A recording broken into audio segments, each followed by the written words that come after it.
मटिया से बनल ई होता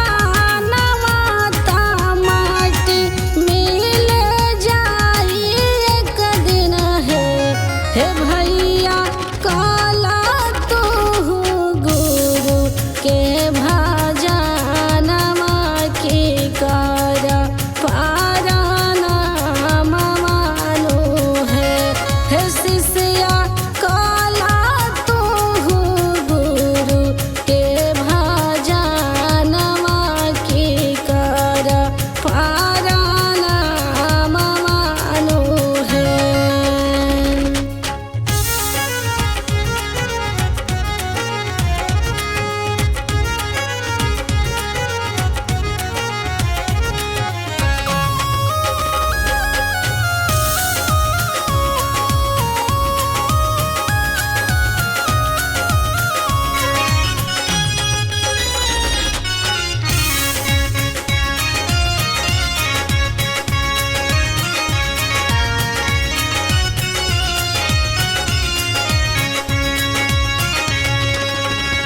काहे तू करे लागो मनवा भैया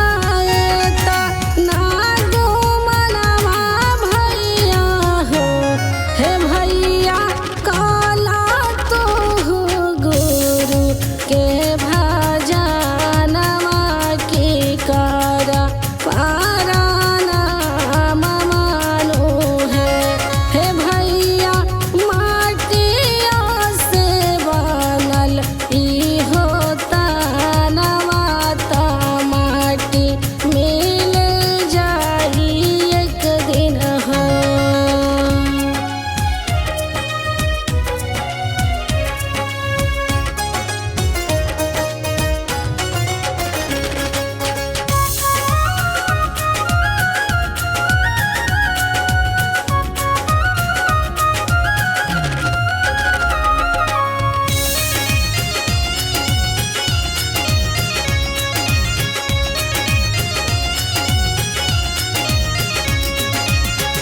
काला तू शिव के गुण गानवाता गाई के भजनवा नु हो हे भैया गुरु से लगाला तू नेहिया की कर पाराना मानो है हे भैया माटिया से बनल ई होता नवाता माटी मिल जाई एक दिन हो।